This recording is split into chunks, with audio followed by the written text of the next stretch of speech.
After you finish prepping the room and the wall, you want to make sure that any dust that's maybe fallen on the flat surfaces is gone. So Chris, why don't you come on in, Let you do that. dust it off. Let's get a clean surface to paint with. Excellent. I like to use just a dry brush before I start painting. And right on top of that window. There you go. Perfect. Okay, the surface is clean. The last thing we need to do before we can start painting is get it caulked. There's a few areas here. You can see we got some cracks here where it's separating a little bit next to the window in the baseboard trim. You need your tube of caulk. Make sure you got siliconized acrylic latex. Very important. Make sure you get the right stuff that's paintable. You want to get a good caulk gun. I'd recommend something that's dripless. Not the cheapest. It's going to be hard to use. Get like a mid-range, you know, $8. Okay. Most have a little hole in the trigger. You want to cut at a 45-degree angle. Stick the caulk in and the blade comes down and gives you a nice 45-degree angle on the caulk. Another way is to just take a razor blade and cut it at that 45-degree angle. Don't cut straight across. That's one of the biggest tricks for caulking. I'm going to caulk the top here. What you want to do is, the gun does actually have to work once the caulk starts coming out. You want a fine bead. It's almost smoothing itself out as I drag it. Now it's getting a little bit of a large crack right here, so I'm going to go a little bit thicker. But you don't need to go too thick. Even now, I'm going to go back and give this one another pass. Let's just get the caulk in there. One more time right here.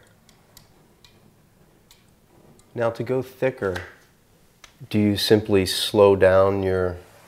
I do. I slow down a little bit and I give a little bit more pressure on the handle. Once you're done, take your finger and smooth. And that's what your rag's for, to clean your finger off. Now it's your turn. Your turn. All right, I'm ready. Why don't you knock out the sides of the window and the trim. Perfect. He's good. Excellent. Nice. Now I'm going a little slower because it's a little wider there. Good, and it's filling in. Take your finger, just gently, not a lot of pressure, just run right down the side. You're smoothing it. Is that working good? Not bad. It's a little bit open here. I'm sure you can't see that. You know what? Go over it again. Do I go over the whole thing or just that spot? Just that spot. Just like I had that larger section, and that's really common. How long do you have to let this dry before you can paint it? Every caulk's different, but I'm a big fan. Just read the label. Typically, it's a couple hours. Okay. How's that? Solid? It's great.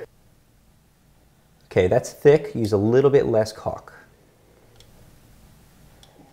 Little less. That's good. You can stir it up. Perfect. You want a nice fine bead. So I know he asked you earlier about the speed and the thickness, but is it also in the hand control, the It's trigger? all three. And it just takes a little practice, but caulking's relatively easy. Now I noticed here, before I run my finger across it, there's a little glob of it. Should I wipe that first? Go as far as you can, Okay. and then when your fingers isn't working, that's what the rag's for. Still working. Looks great. Excellent. All right. And you went a little high right here, that's okay, as long as it's smooth. Okay. Okay, great. There's your rag. Good job.